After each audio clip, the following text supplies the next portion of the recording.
All right, go ahead. Never mind. That's not good. Damn. All right, it's fine. Let's just move on. That was just as bad as Kyle's HOH. This is Ember and BTL Talks, Big Brother Canada Season 10. We just got done with episode 14. It's been a while since we've done a podcast episode pertaining to the season, but we've been watching.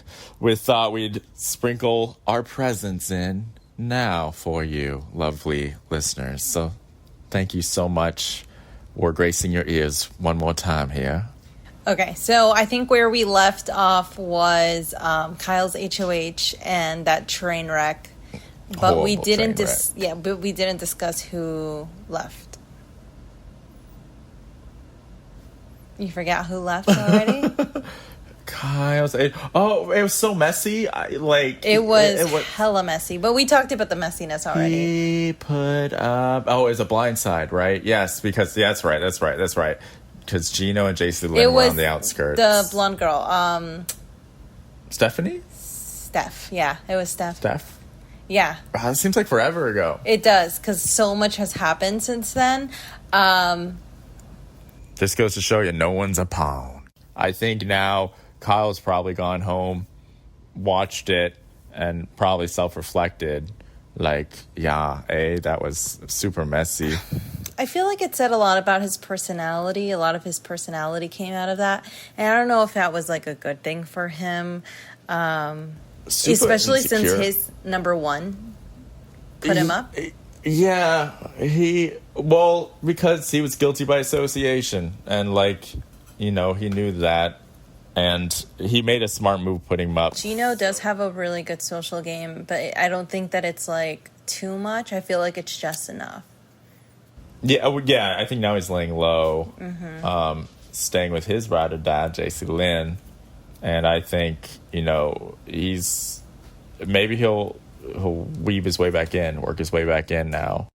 Kyle ended up going home. That was sort of apparent once that happened because he backdoored Kyle. And so that, he did the house a favor. And everyone, I think, saw and appreciated that. The next HOH is Jess. Jess was the most recent one. Yeah. Jess makes me really sad about it. I'm sad about it because she seemed like she was really excited to be HOH because then she would be, part of the conversation, and maybe she doesn't feel like she's always part of the conversation. Let's say, for example, I would say, I want to vote BTL out. I want to vote him out. And she would just tell the other person straight up, this person told me that they said your name. Yeah. So I think that wasn't a good game move on her part. Right. I think I understand the point of going up to Herman and Moose hey, make me a pitch, I understand that, because if you can make a valid argument, Moose was just a finesse with words, which is why Kyle got insecure when Moose started talking, and so Moose gave a pitch. And Moose tried to save Grace. That was sort of interesting to watch, because Moose is now I gotta clean this up, because he knew Jess was gonna spill the beans. He knew that was Jess's tactic, and he's I gotta save Grace, save face. So he attempted to do that, but he didn't get to Betty in time. And then Betty is super. I think Betty might be bipolar, because Betty's straight up one day. Very rarely, but sometimes she's happy and chipper, and the next she's all bummer and petty Betty.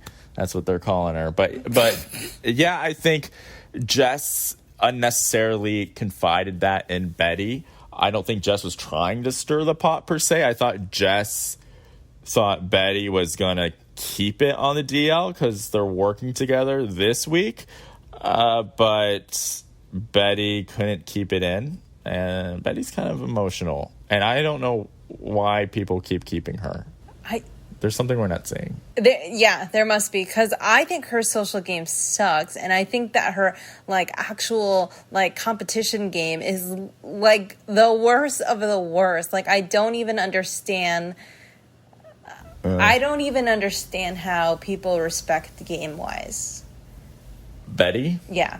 Yeah, I don't know. I think I would not respect it game-wise. And that's probably, like, where if I was HOH, I would be, like, a fault. Because it seems like everybody really likes her. Maybe her tactic is you say something that, quote-unquote, pisses her off or makes her mad, and you get on her bad side, and then all of a sudden you feel bad and you want her forgiveness. She likes confrontation. She likes to just kind of, I don't know, stir the pot. Maybe she likes that. Maybe it's boring in her house for her.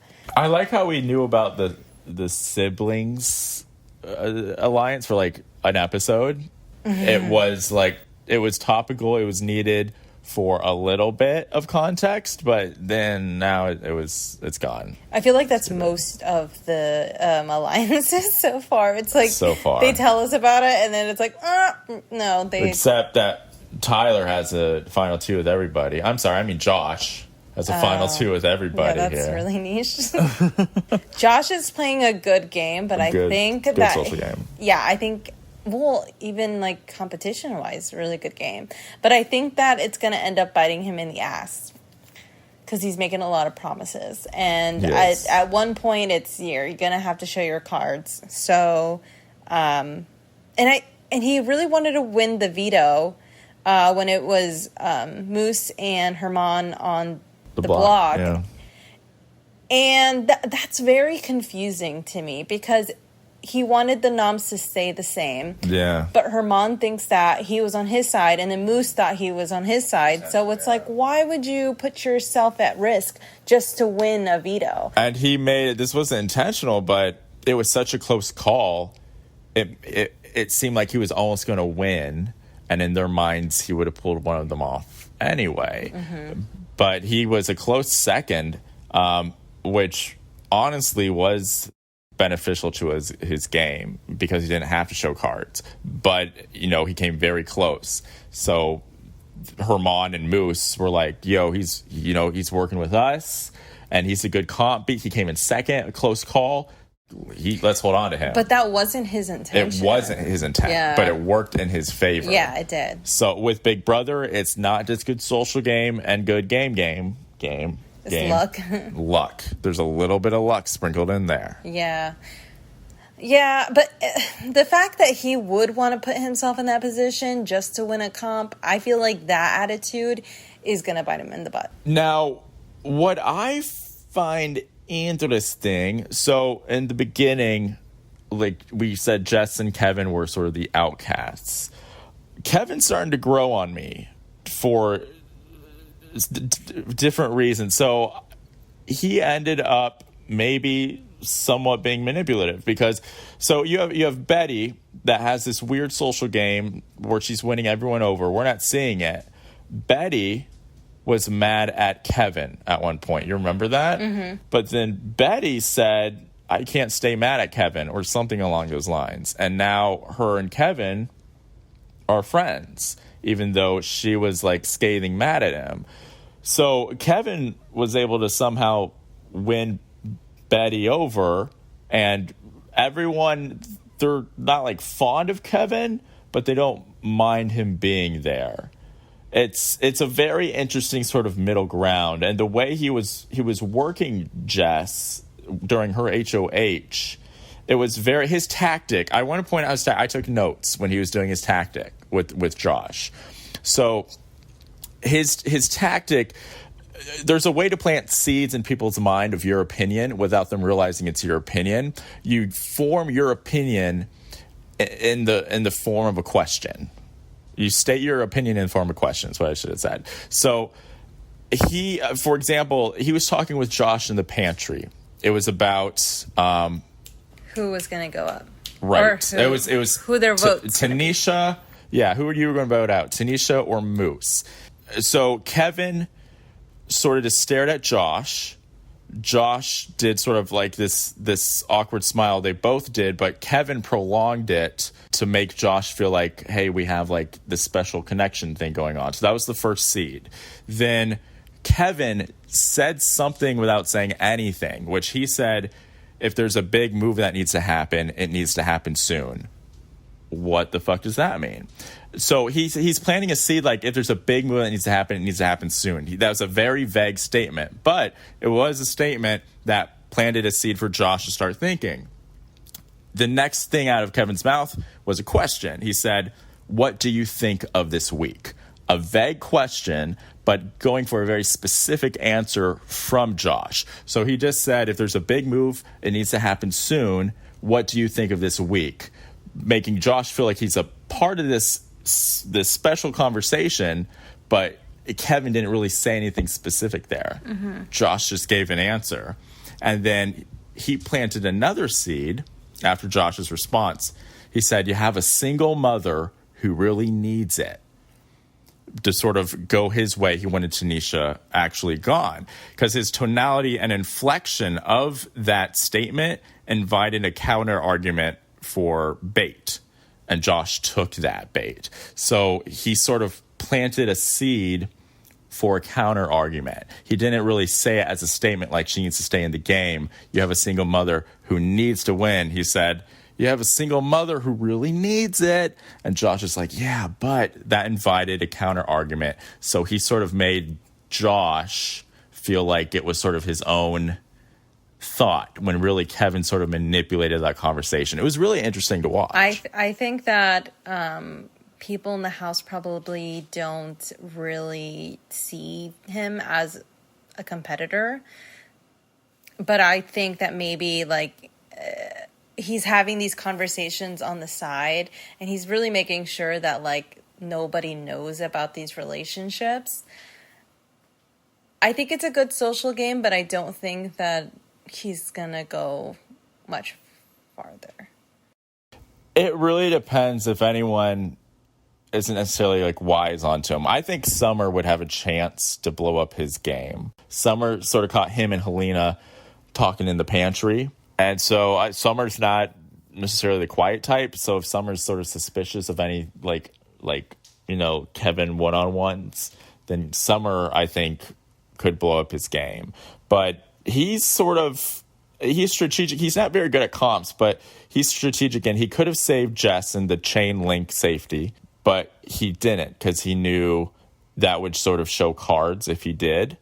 And he didn't pick Helena either, even though he's working with Helena. So he didn't really show his cards there, but he knew that Jess was, like, just going to go home. So he didn't save Jess, and he saved his own face. I didn't think it benefited anybody's game to keep Jess. And I think, like, everybody was kind of on the same page with that. Yeah. I mean, Jess tried. Last ditch effort there, but as you pointed out earlier, no one really wanted to work with them per se. It just happened like Jess was, the HOH, and when you're the HOH, people are going to schmooze to you, and Jess wanted, to work with people, so that was very genuine on their part. But people are just going to be using them. Yeah, it ended up, HOH honestly isn't looking very good right now, because you have Kyle, HOH, boom, next week, went home. Jess, HOH, boom, same week, went home. So, I don't know. HOH is kind of... But Gino's, they're still there. Yeah, he is. That was a close call with Gino and the chain. The circumstances had to be just right. Jess couldn't have won. Gino or Jesse Lynn had to have won that final comp for them both to stay. But I think it's really a clear indicator that they need to do something with their game. Because if they were the last ones chosen, they're at the bottom, basically. So if I was them, I would be super duper paranoid, and I would have to play up my social game. They're kind of on an island, and now it's like apparent. And they were on an island when they voted for Steph, and they were the only people who voted for Steph. That's true. And then now they're on an island, as in, like, there's definitely a line drawn there, and that hopefully they have the time to fix that. Or else, yeah, I feel like JC Lynn and Gino, they're easy to pick off now, because no one's really working with them. So it's definitely in one of their best interests to win HOH next HOH, honestly. Because if they do that, they're golden for another week, and they can work on amending relationships. Yeah. Yeah. That is my 2 cents. You got any last words as we close this out, Ember? No. No. Okay. For Ember and BTL Talks, I'm BTL. And I'm Ember. We will see ya when we see ya. Bye.